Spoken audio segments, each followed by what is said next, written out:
نحمدہ ونصلی ونسلم علی رسولہ النبی الکریم، اما بعد فاعوذ باللہ من الشیطان الرجیم، بسم اللہ الرحمن الرحیم۔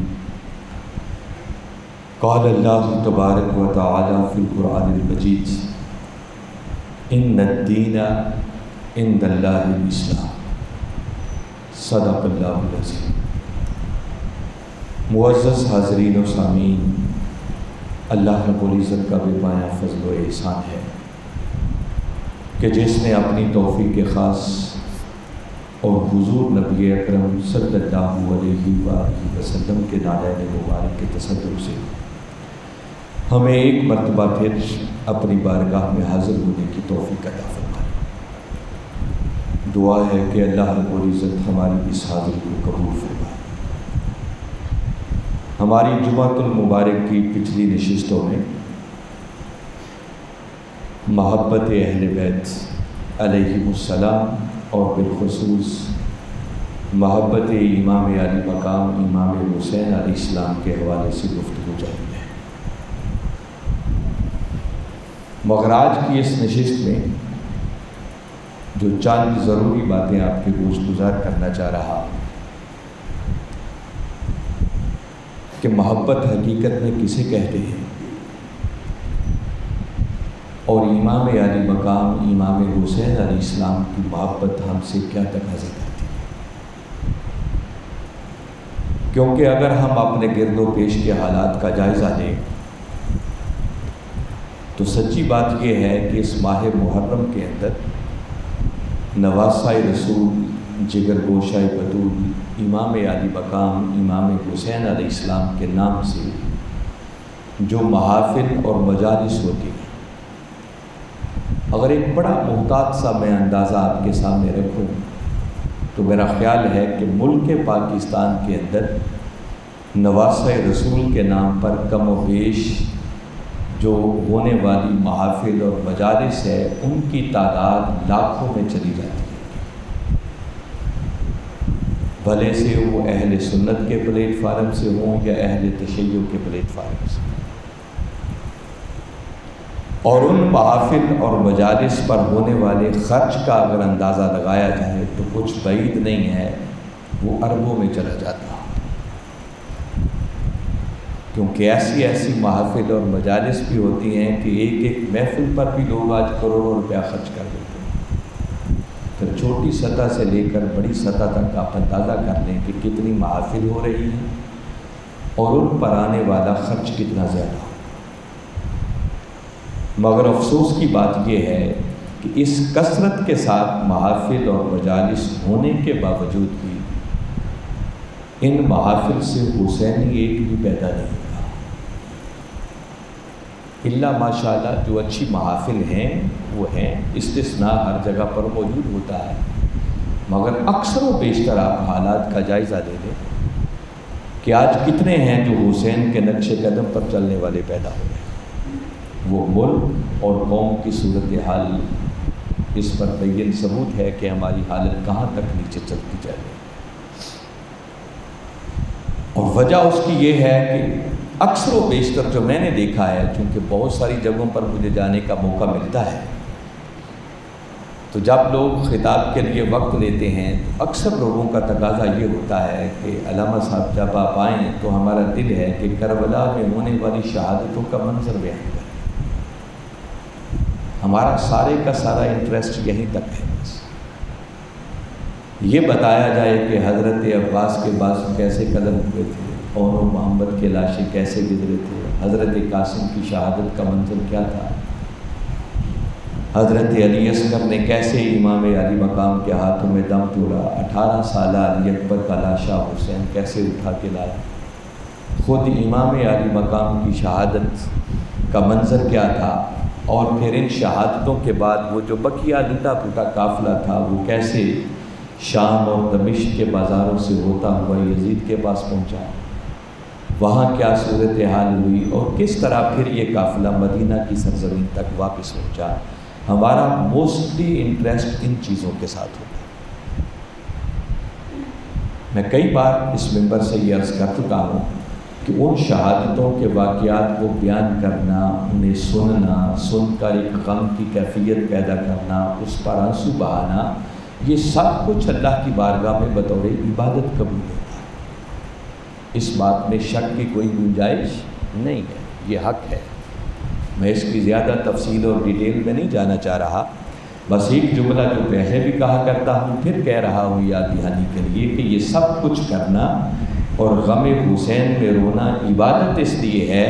کہ شہادت حسین کا تصور کر کے آنسو بہانا یہ خود سنت مصطفیٰ ہے صلی اللہ علیہ وسلم۔ اس بات سے انکار نہیں ہے، مگر میرا سادہ سا سوال آپ لوگوں سے یہ ہے کہ یہ سب کچھ تو عبادت ہے، مگر ایک لمحے کے لیے ٹھنڈے دل سے سوچیں کہ میدان کربلا کے اندر نواسہ رسول، جگر گوشہ بطول، امام علی مقام امام حسین علیہ السلام نے یہ جو اتنی بڑی قربانی دی کہ اپنا سب کچھ ہی راہ خدا میں قربان کر دیا، تو کیا ان کی قربانی کا مقصد یہ تھا کہ سال کے بعد میرے نانا کی امتی جمع ہو جائیں اور ہماری شہادتوں کی کہانیاں سنیں، سنائیں، روئیں، دھوئیں، آنسو بہائیں اور نیاز کھا کے بس اپنے گھر چلے جائیں؟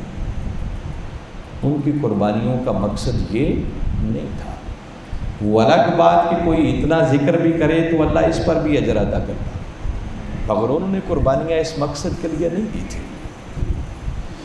امام علی مقام امام حسین علیہ السلام نے اتنی بڑی قربانی دے کر اپنے نانا کی امت کو جینے کا گر سکھایا ہے، اور صرف کلمہ پڑھنے والوں کو نہیں بلکہ حسین نے پوری انسانیت کو جینے کا گر سکھایا۔ وہ کسی نے کیا خوب کہا ہے نا کہ انسان کو بیدار تو وہ لینے دو، ہر قوم پکارے گی ہمارے ہیں حسین۔ حسین نے پوری انسانیت کو جینے کا گر سکھایا، مگر ہم وہ باتیں کہ امام علی مقام نے اتنی بڑی قربانی کیوں دی، ان کی قربانی کا مقصد کیا تھا، انہوں نے اپنے نانا کی امت کے نام کیا پیغام چھوڑا، وہ ہم سننے کے لیے تیار ہی نہیں، اور اللہ ماشاءاللہ لوگ سنانے کے لیے بھی تیار نہیں ہیں۔ جب لوگ سننے کے لیے تیار نہیں ہیں تو کسی علامہ صاحب کو کیا پڑی ہے کہ ایسے خواہ مخواہ خشک باتیں کریں، مشکل باتیں کریں؟ ایسی باتیں کرنی چاہیے جن سے لوگ بھی خوش ہوں، نعرے بھی لگیں، داد بھی ملیں۔ تو آخر کسی کو تو یہ فریضہ بھی ادا کرنا ہوگا، اور اس منبر سے ایسی آواز اٹھتی رہتی ہے، اور حضور شیخ الاسلام نے ہمیشہ ہمیں یہی پیغام سمجھانے کی کوشش کی ہے۔ جہاں باقی سب کچھ وہ بتاتے ہیں، وہاں انہوں نے امام علی مقام امام حسین علیہ السلام نے ہمیں کیا پیغام دیا، اور آج شہادت حسین ہم سے کیا تقاضا کرتی ہے، یہی پیغام ہماری روحوں میں اتارنے کی کوشش کی ہے۔ اور الحمدللہ ثم الحمدللہ اس پر جتنا بھی شکر ادا کیا جائے میں سمجھتا ہوں کم ہے کہ اس دور کے اندر تحریک منہاج القرآن اور حضور شیخ الاسلام، یہ وہ تحریک اور یہ وہ قیادت ہے جو اس صدی کے اندر صحیح معنوں میں اس حسینی مشن کو لے کر آگے بڑھ رہے ہیں۔ تو میں نے ضروری سمجھا کہ ایک نشست میں بات ہو جائے تو فابہہ، ورنہ اس پر 1 2 3 4 جتنی نشستیں بھی لگیں، ہم اس بات کو بھی سمجھیں کہ نواسہ رسول نے اپنے نانا کے دین کی خاطر وہ کون سا انوکھا کام کیا تھا کہ آج 14 صدیاں گزرنے کے باوجود ہی انہی کی شہادت کے درجے ہیں، اور ہر طرف حسینیت زندہ آباد کے نعرے لگ رہے ہیں اور یزیدیت مرد آباد کے نعرے لگائے جا رہے ہیں۔ کون سا انہوں نے ایسا انوکھا کام کیا ہے وہ بالخصوص بتانا چاہ رہا۔ خواجہ اجمیر کی ربائی کئی بار میں نے پڑھی ہے، آج اس پوری ربائی کو آپ کے سامنے رکھنے کی ضرورت نہیں ہے۔ خواجہ اجمیر نے آپ کی قربانیوں کی اس تاریخ کو دیکھ کر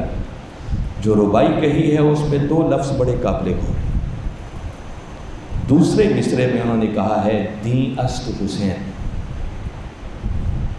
وہ کہتے ہیں کہ لوگوں، نواسہ رسول نے اپنے نانا کے دین کی سربلندی کے لیے قربانیوں کی ایک ایسی تاریخ رقم کی ہے کہ اب حسین صرف ایک شخصیت کا نام نہیں ہے، بلکہ اب حسین دین ہے اور دین حسین ہے۔ تو تو آئیے یہ جو خواجہ اجمیر نے کہا دین است حسین کہ دین حسین ہے، تو پہلے اس دین کو سمجھتے ہیں کہ وہ دین کیا ہے اور نواسہ رسول نے اس دین کے لیے کیا کردار ادا کیا۔ یہاں سے ہم بات شروع کرتے ہیں۔ اگر جاننا چاہیں کہ دین کیا ہے تو آج کی نشست کی گفتگو کے عنوان کے طور پر جو میں نے چند کلمات تلاوت کی ہے اس میں باری تعالیٰ نے یہی بتایا ہے کہ دین کیا ہے۔ فرمایا ان الدین عند اللہ الاسلام، کہ بے شک اللہ کے نزدیک دین فقط اسلام ہی ہے۔ اس دین سے مراد کوئی اور دین نہیں بلکہ اس دین سے مراد دین اسلام ہے، اور یہی وہ دین ہے جو اللہ رب العزت نے ہمارے لیے منتخب کیا، ہمارے لیے پسند کیا، ہمارے لیے چوز کیا، جس کا ذکر پھر ایک مقام پر کیا اور فرمایا وَرَضِیتُ لَکُمُ الْإِسْلَامَ دِینًا، کہ میں نے جس دین کو تمہارے لیے پسند کیا ہے، منتخب کیا ہے، وہ دین کوئی اور دین نہیں بلکہ وہ دین اسلام ہے۔ اسی دین کی بات اللہ رب العزت نے قرآن پاک میں 3 مقامات پر اور بھی کی۔ آج بڑی توجہ اور انہماک سے ان باتوں کو آپ نے پھر سننا ہے۔ آج اس موضوع کے ساتھ ریلیٹ کر کے میں یہ باتیں کر رہا ہوں۔ اللہ رب العزت نے ارشاد فرمایا هو الذی ارسل رسولہ بالہدی ودین الحق لیظہرہ علی الدین کلہ۔ باری تعالیٰ فرما رہے ہیں کہ اللہ وہ ہے ارسل رسولہ، جس نے اپنے رسول کو بھیجا، بالہدی ودین الحق، اور فرمایا اس رسول کو میں نے اپنی بارگاہ سے 2 نعمتیں عطا کر کے بھیجا۔ کیا؟ فرمایا پہلی نعمت جو میں نے اپنے رسول کو عطا کر کے بھیجی ہے کہ میں نے ان کو اپنی بارگاہ سے خود ہدایت کے نور سے مزین کر کے بھیجا، بالہدی، ہدایت کے ساتھ بھیجا۔ تو یہاں رک کر ایک عقیدے کی بات آپ تک پہنچا دوں کہ جب باری تعالیٰ یہ فرمائے کہ میں نے اس رسول کو خود اپنی بارگاہ سے ہدایت کے نور سے مزین کر کے بھیجا ہے، تو اس سے ایک بات سمجھ میں آ جاتی ہے کہ جب باری تعالیٰ نے ان کو ہدایت کے ساتھ، گائیڈ لائن کے ساتھ، وہ ہدایت کے نور سے مزین کر کے بھیجا ہے، تو اس کا معنی یہ ہے کہ باری تعالیٰ بتانا چاہ رہے ہیں کہ میرا محبوب اب اس دنیا میں کسی سے ہدایت لینے کے لیے نہیں آ رہا بلکہ پوری دنیا کو ہدایت کی خیرات بانٹنے کے لیے آ رہا، کیونکہ میں نے اپنی بارگاہ سے ہدایت عطا کر کے ان کو بھیجا، اور ساتھ آگے فرمایا ودین الحق، اور دوسرا ان کو اپنی بارگاہ سے دین حق عطا کر کے بھیجا۔ اب یہاں بھی ایک بات میرے ذہن میں آ رہی ہے، تو جب میں نے ہدایت کی بات کی ہے تو میں 2 جملے اس پر بھی کہنا چاہ رہا، اگر آپ کا ذوق اجازت دے تو بات بڑی توجہ طلب ہے۔ آپ نے غور کیا ہو کبھی یہ سورہ صف کے کلمات اس وقت میرے سامنے ہیں، پڑھیں۔ باری تعالیٰ نے فرمایا هو الذی ارسل رسولہ بالہدی ودین الحق، تو کبھی آپ نے غور کیا کہ یہ جو دین الحق ہے، باری تعالیٰ نے دین الحق کیوں نہیں کہا، دین الحق کیوں نہیں کہا، یہ نون کے نیچے زیر کیوں ہے؟ ہمارے طلبہ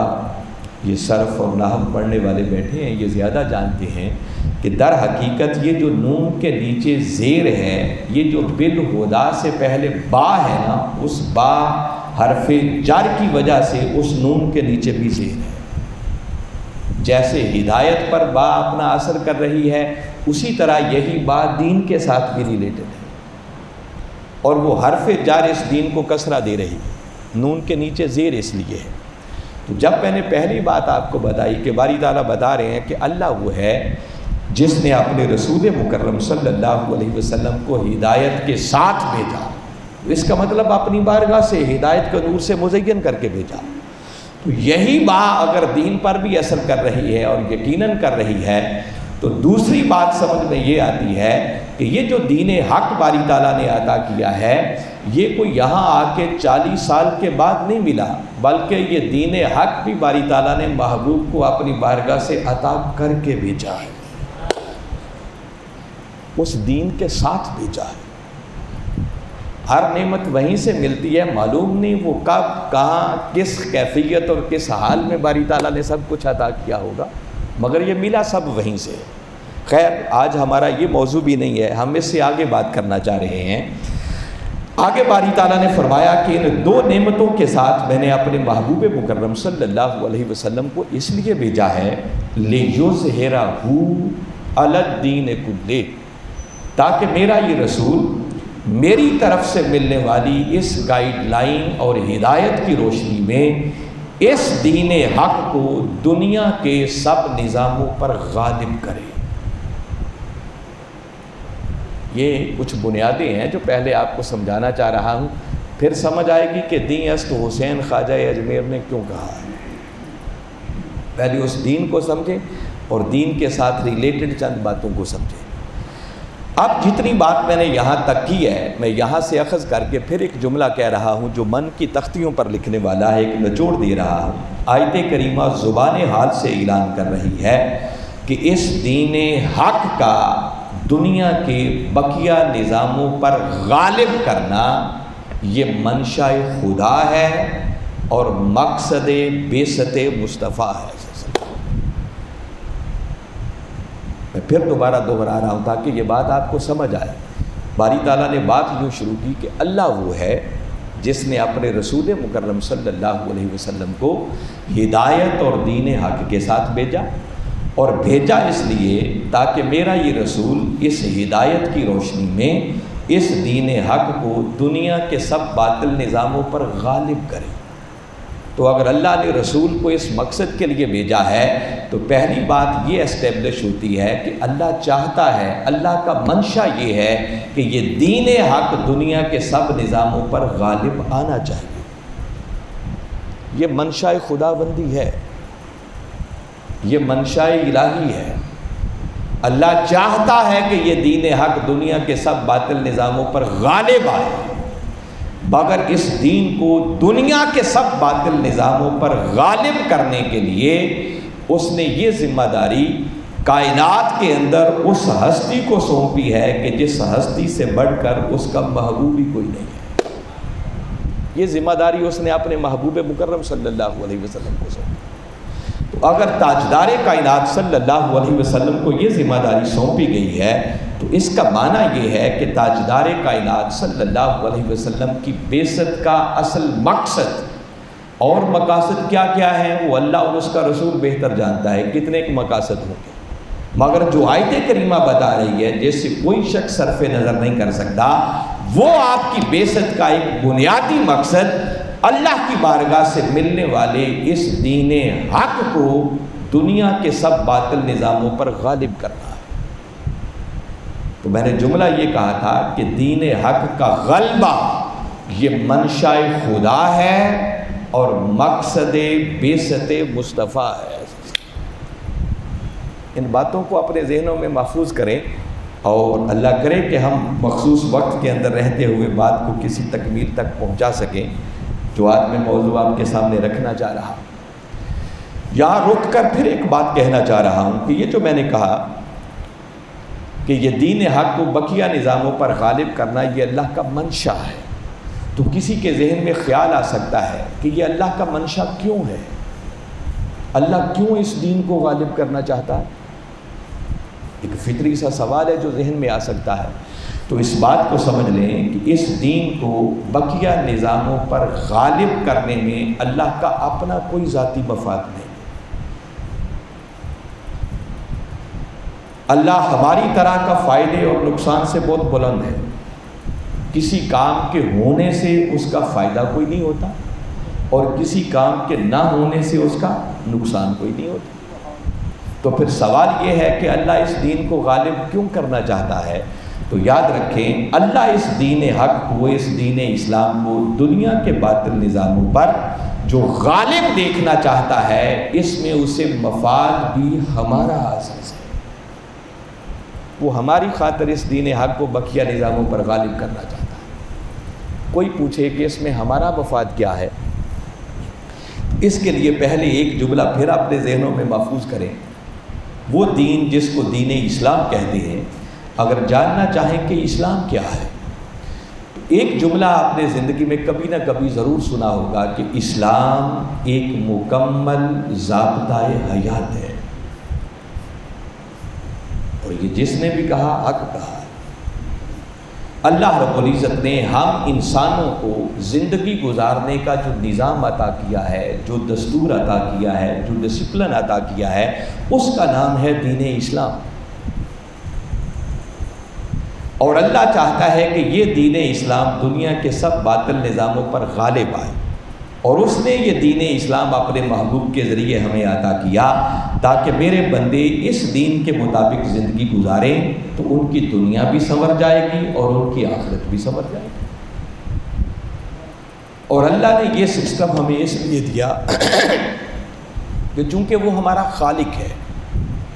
اس نے ہمیں پیدا کیا ہے، تو چونکہ وہ ہمارا کریٹر ہے، ہمارا خالق ہے، تو اس سے بہتر کوئی نہیں جانتا کہ میرے بنائے ہوئے انسان کی کامیابی کا راز کس سسٹم میں ہے۔ میں نے شاید کسی موقع پر یہ اگر بات کی ہو تو میں نے مثال دی تھی کہ دیکھیے یہ ایک موبائل ہے، جب یہ نیا سیٹ ہم بازار سے خریدتے ہیں نا، جسے ڈبہ پیک کہتے ہیں، تو گھر آ کے جب آپ ڈبہ کھولتے ہیں نا، تو جہاں یہ سیٹ نکلتا ہے وہاں جس کمپنی نے اس موبائل کو بنایا ہوتا ہے ان کی طرف سے ایک چھوٹا سا کتابچہ بھی نکلتا ہے، اور اس کتابچے کے اندر اس کمپنی نے لکھا ہوتا ہے کہ چونکہ یہ ڈیوائس ہماری بنائی ہوئی ہے، اسے ہم نے بنایا ہے، تو لہٰذا ہمارے دیے ہوئے اس سسٹم کے مطابق اسے استعمال کرو گے تو اس کی پرفارمنس، اس کی کارکردگی بڑی اچھی ہوگی۔ چونکہ بنایا انہوں نے ہے تو بہتر جانتے بھی وہی ہیں کہ اس کی زیادہ اچھی کارکردگی کیسے ہوگی۔ ایون کہ آپ کئی چیزیں بازار سے خریدتے ہیں، کوئی ٹیلی ویژن خریدے، کوئی LCD خریدے، کوئی ریفریجریٹر خریدے، کوئی گاڑی خریدے، کوئی موٹر سائیکل خریدے، تو کمپنی کی طرف سے آپ کو ایک کتابچہ بھی ملتا ہے جنہوں نے بنائی ہوتی ہے وہ چیز، اور اس میں انہوں نے پوری ہدایات اور ایک ڈسپلن دیا ہوتا ہے کہ اگر اس کے مطابق اسے استعمال کریں گے تو اس کی کارکردگی بہت اچھی ہوگی۔ تو ہمارا بنانے والا کون ہے؟ اللہ، ہمیں اللہ نے بنایا ہے، تو چونکہ اللہ ہمارا بنانے والا ہے تو اس سے بہتر کوئی نہیں جانتا کہ میرے بنائے ہوئے انسان کی کامیابی کا راز کس سسٹم میں ہے۔ تو وہ سسٹم اس نے ہمیں عطا کیا جسے وہ دین اسلام کہتا ہے۔ وہ کہتا ہے کہ بندے اگر اس سسٹم کے مطابق زندگی بسر کرے گا تو تیری دنیا بھی کامیاب ہوگی اور آخرت میں بھی کامیابی آپ کا مقدر بن جائے گی۔ مگر انسان کو چونکہ اللہ نے عقل دی، وہ اس دنیا میں آیا، یہاں آ کر اس نے اپنی عقل کے گھوڑے دوڑائے اور اس نے کئی سسٹم اپنی کامیابی کے خود وضع کر لیے۔ کسی نے سوچا یہی چند روزہ زندگی ہے، کوئی 30 40 50 سال، تو لوٹ مار کرو، مار داڑ کرو، عیاشی کرو، یہی کامیابی۔ کسی نے سوچا کہ یہ ناجائز ذریعہ نہیں ہونا چاہیے، چلو اچھا کاروبار کر لیں، اچھا بزنس کر لیں، اس کے نتیجے میں کوئی اچھا گھر بن جائے، کوٹھی بن جائے، بنگلہ بن جائے، کوئی گاڑی شاڑی مل جائے، تو یہ کامیاب زندگی ہے۔ کسی نے اس سے آگے سوچا ہوگا کہ کوئی صدارت اور وزارت بن مل جائے تو پھر تو مزہ ہی کچھ اور ہے، اور لوگ کتنا مرتے پھرتے ہیں ان چیزوں کے لیے، حتیٰ کہ پھر قومی اور بین الاقوامی سطح پر حکومتیں اپنے نظام جاری کرتی ہیں۔ اللہ نے عقل دی ہے ہر کسی۔ میں آپ کو ایک موٹی سی مثال دیتا ہوں۔ جب یہ نئی صدی شروع ہوئی ہے، امریکہ چونکہ سپر پاور تھا تو امریکہ نے پوری دنیا کے لیے ایک نظام جاری کیا، اور اس نے اس نظام کا نام رکھا نیو ورلڈ آرڈر۔ اس پر بڑے سیمینارز ہوئے تھے، لوگوں نے بڑے بڑے تبصرے کیے تھے اس پر، مگر ایک سسٹم دیا، اس کے مطابق دنیا چلے گی۔ تو میں نے بتایا کہ انسان نے اس دنیا میں آ کر کئی سسٹم خود بنا لیے۔ اللہ رب العزت نے اپنے محبوب مکرم صلی اللہ علیہ وسلم کو بھیجا کہ محبوب آپ کو بھیج رہا ہوں، آپ جائیں اور آپ جا کر اس دین حق کو دنیا کے بنائے ہوئے سارے نظاموں پر غالب کر دیں۔ کیوں غالب کر دیں؟ جب میرا دیا ہوا سسٹم غالب آئے گا تو میرے بندوں کو میرے اس سسٹم کے مطابق زندگی گزارنے کا موقع ملے گا، اور جب میرے دیے گئے سسٹم کے مطابق وہ زندگی گزاریں گے تو ان کی دنیا بھی سنورے گی اور ان کی آخرت بھی سنورے گی۔ اور یہ ذمہ داری باری تعالیٰ نے کائنات کے اندر اس ہستی کو عطا کی جس ہستی سے بڑھ کر کائنات میں اس کا محبوب بھی کوئی نہیں ہے۔ تاجدار کائنات صلی اللہ علیہ وسلم کو یہ ذمہ داری سمجھی۔ اور یہاں رک کر ایک اور ایمان افروز بات اس کے ساتھ ریلیٹڈ ہے، اگر وہ بھی ساتھ کر دوں پھر آپ کے ذہنوں میں فریش ہو جائے اگر کسی نے پہلے سنی ہے تو دیکھیے، دو باتیں نکھر کے ہمارے سامنے آ جاتی ہیں کہ اللہ رب العزت نے اس دین کو باطل نظاموں پر غالب کرنے کی ذمہ داری بھی اپنے محبوب کو عطا کی اور ان کو اپنا محبوب بھی بنایا۔ اور اگر میں آپ سے پوچھوں کہ ان دونوں کاموں میں سے پہلے کون سا ہوا، کیا اللہ نے ان کو دین کے غالب کرنے کی ذمہ داری پہلے سونپی یا محبوب پہلے بنایا؟ جی، محبوب تو اس نے روز ازل سے ہی بنا دیا تھا، تو محبوب پہلے بنایا، ذمہ داری بعد میں سونپی۔ اور اگر یہ ایسا ہی ہے، اور یقیناً ایسا ہی ہے، تو اس سے ایک اصول اخذ ہوتا ہے کہ یہ جو دین کے غلبہ کا کام ہے، دین کی نوکری کا کام ہے، دین کی خدمت کا کام ہے، یہ دین کی نوکری کا کام اللہ ہر نتھو پھتو اور ایرے گہرے سے نہیں لیتا۔ اللہ اپنے دین کی نوکری کا کام فقط اس خوش نصیب سے لیتا ہے جسے بندوں میں سے چن کر وہ پہلے اسے اپنا محبوب بناتا ہے۔ وہ محبوب پہلے بناتا ہے اور اس سے دین کے غلبہ کا کام بعد میں لیتا ہے، اور یہی اصول اس کا قیامت تک آگے کار فرما ہے، کیونکہ اس کی سنت، اس کا طریقہ پھر بدلتا نہیں ہے۔ وہ خود کہتا ہے لن تجد لسنت اللہ تبدیلا، کہ بندے تو اللہ کی سنت میں، اس کے طریقے میں کبھی تبدیلی نہیں پائے گا۔ تو اگر اس نے اپنے محبوب کے لیے یہ ضابطہ رکھا کہ انہیں محبوب پہلے بنایا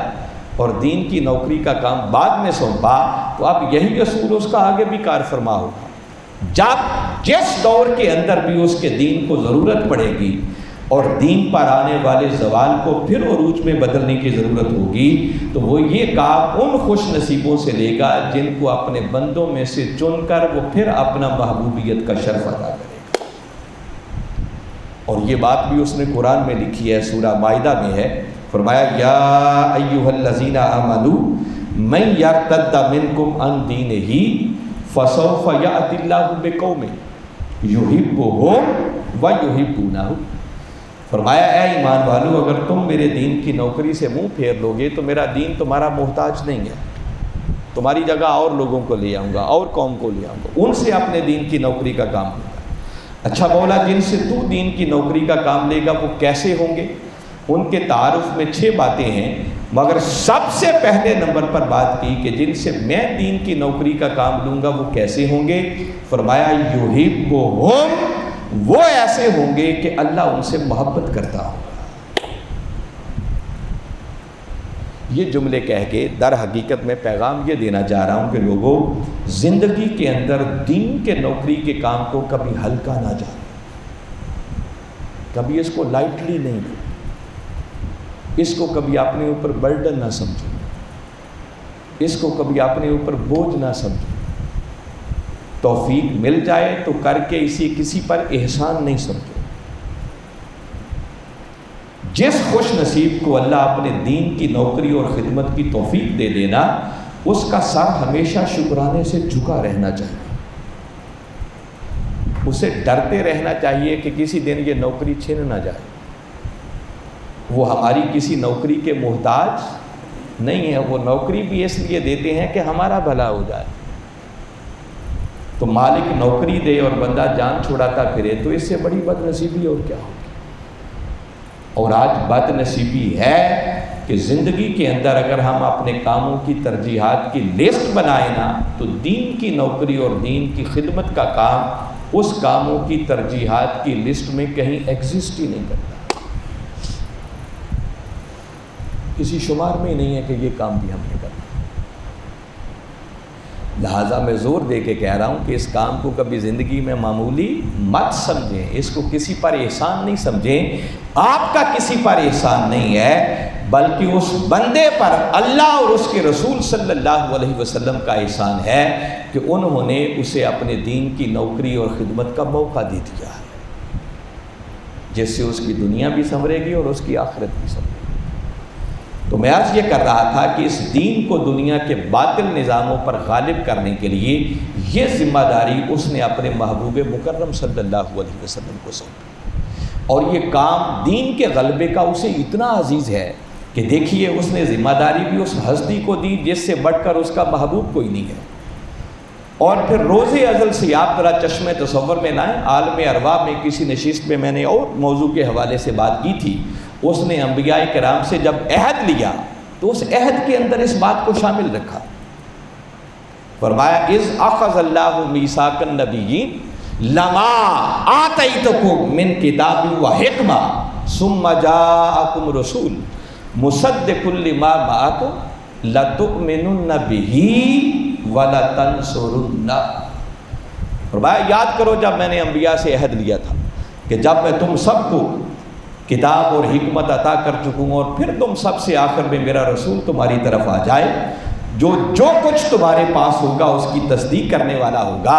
تو فرمایا آج وعدہ کرو کہ جب وہ رسول تمہارے ہوتے ہوئے آئے گا تم سارے کے سارے ان پر ایمان بھی لاؤ گے، اور خاص جملہ جس پر زور دیا وَلَتَنْصُرُنَّ، اور وعدہ کرو کہ پھر تم سب میرے محبوب کی مدد بھی کرو گے۔ تو مجھے بتائیے وہ رسول کس مدد کا محتاج ہے؟ اس کے گھر کے اخراجات چلانے کے لیے تو اس کو مدد نہیں چاہیے،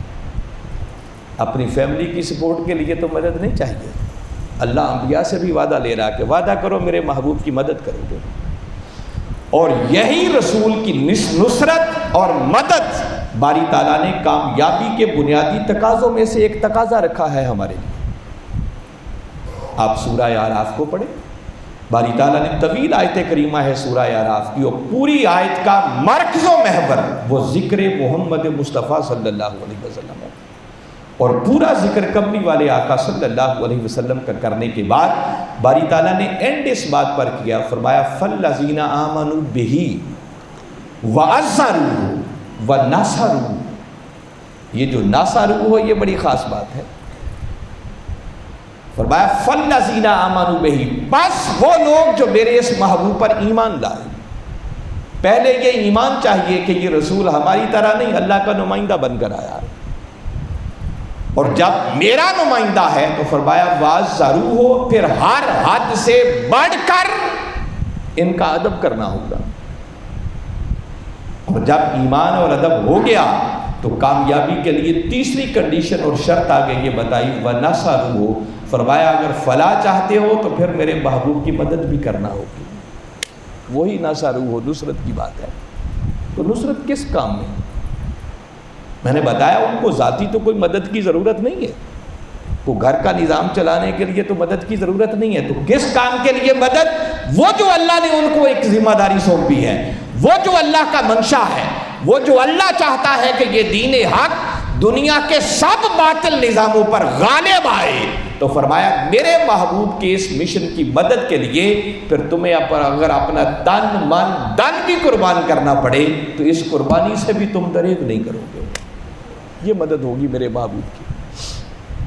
اور جب کوئی بندہ کلمہ پڑھتا ہے تو کلمہ پڑھتے ہی اس کا اللہ سے یہ سودا ہو جاتا ہے، وعدہ ہو جاتا ہے کہ مولا اب تیرے محبوب کے لائے ہوئے اس دین کے غلبہ کے لیے ہم تیری دی ہوئی ہر نعمت کو بھی بروئے کار لائیں گے، حتیٰ کہ اگر ہمیں جان بھی دینا پڑی تو اس جان بھی دینے سے دریغ نہیں کیا جائے گا۔ یہ ایمان کا معنی ہے۔ یہ سورہ توبہ کی آیت ہے، آیت نمبر 111 کو کبھی پڑھیں، باری تعالیٰ نے اس کا قرآن میں ذکر کیا، فرمایا ان اللہ اشتری من المؤمنین، فرمایا بے شک اللہ مومنوں سے خرید لیتا ہے۔ ادھر مومن کلمہ پڑھتا ہے، اس کا اللہ سے ایک سودا ہوتا ہے، اللہ اس مومن سے کچھ خریدتا ہے۔ کیا خریدتا ہے؟ انفسہم و اموالہم، ان کی جانیں بھی خرید لیتا ہے اور ان کے مال بھی خرید لیتا ہے۔ مال سے مراد اللہ کی دی ہوئی ہر نعمت ہے، وہ پریکٹیکلی مال ہو بھی سکتا ہے، اور اس مال کے اندر آپ کا وقت بھی شامل ہے، آپ کی صلاحیتیں، جو نعمت بھی اللہ نے آپ کو عطا کی وہ سب مال میں آ جاتی۔ تو فرمایا اللہ جانیں بھی خریدتا ہے، مال بھی خریدتا ہے۔ جب بندہ کوئی چیز بیچتا ہے تو اس کے بدلے اسے کچھ ملنا بھی چاہیے، تو مولا جانیں بھی تو نے لے لی، مال بھی تو نے لے لیا، اب ان کے بدلے ہمیں کیا ملے گا؟ تو فرمایا بِأَنَّ لَهُمُ الْجَنَّةَ، بندے کلمہ تو نے پڑھ لیا، اب کلمہ پڑھتے ہی یہ سودا ہو گیا کہ اب جان بھی میری، مال بھی میرا، اور میں خدا وعدہ کرتا ہوں کہ اس کے بدلے تمہیں جنت عطا کر دی جائے۔ تو سوال یہ ہے کہ اللہ وہ جانے اور مال لے کے کیا کرتا ہے؟ اس کو کہاں ضرورت ہے؟ وہ کس لیے خریدتا ہے؟ کو اس نے شو کیس یا شو روم تو بنا نہیں رکھا کہ جہاں اس نے ڈیکوریٹ کر کے سجا کے رکھ دیا یہ فلاں کی جان ہے، یہ فلاں کا مال ہے۔ وہ جانے اور مال مومن سے اس لیے خریدتا ہے کہ بندے جب کبھی بھی تیرے ہوتے ہوئے میرے اس دین پر کوئی کڑا وقت آیا، مشکل وقت آیا، تو کلمہ پڑھ کے اب یہ تیرا وعدہ ہو گیا کہ اس دین کے تحفظ کے لیے اور اس دین کی سربلندی کے لیے اپنا سب کچھ، حتیٰ کہ تن من دھن سب کچھ بھی قربان کرنا پڑا، تو وہ قربانی دینے سے بھی تو دریغ نہیں کرے گا۔ آج ہم اپنے اس وعدے کو بھول چکے ہیں۔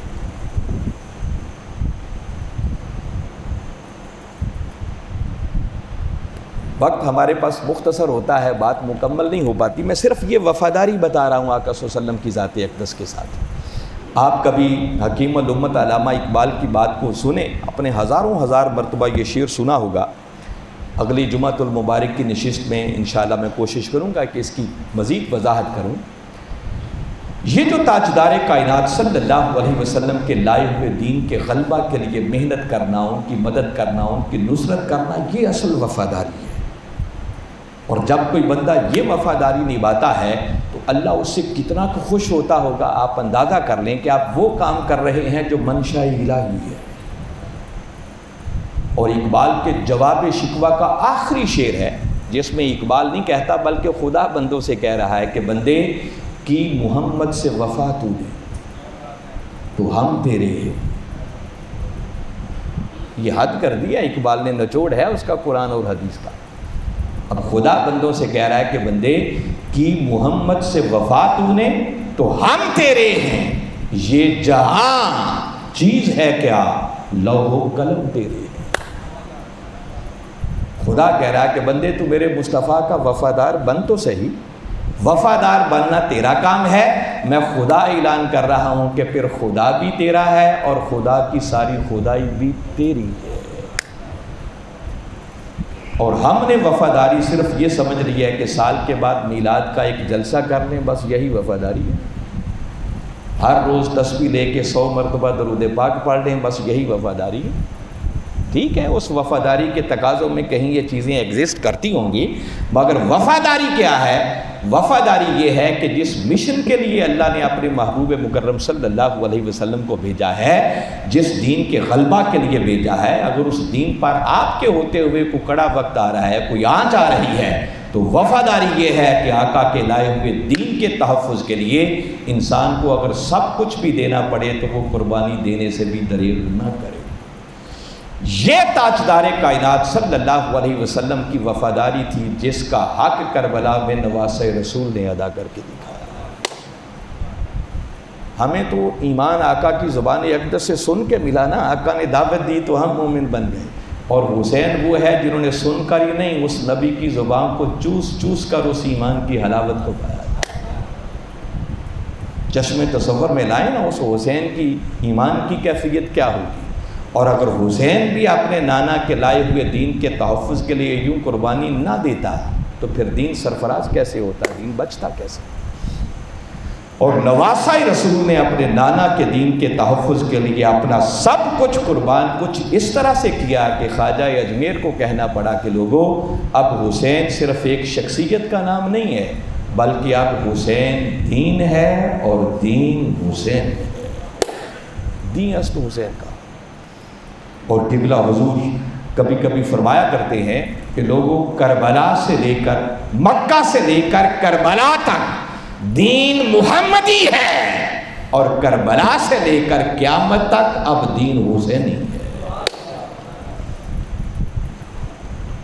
تو حاضرین مکرم، یہ وہ وفاداری ہے جو نواسہ رسول نے کربلا میں اپنے نانا کے ساتھ کر کے دکھائی۔ انہی کلمات پر میں اکتفا کرتا ہوں، اور اللہ ہمیں بھی اس وفاداری میں سے کچھ خیرات عطا کرے تاکہ ہم ان کے نقش قدم پر چلیں، اور نقش قدم پر چل کر پھر اپنی دنیا اور آخرت کو سنوارنے کی کوشش کریں۔ میں بار دیگر آپ احباب کو یہ ریمائنڈ کروانا چاہ رہا ہوں کہ انشاءاللہ آئندہ جمعۃ المبارک جو ہے وہ انگریزی ماہ کا تیسرا جمعہ ہوگا، اور ہماری روٹین ہے کہ انگریزی ماہ کا تیسرا جمعہ آتا ہے تو اس میں صاحبزادہ پروفیسر ڈاکٹر حسین محی الدین صاحب خطاب فرمایا کرتے ہیں۔ انشاءاللہ آئندہ جمعۃ المبارک کا خطاب،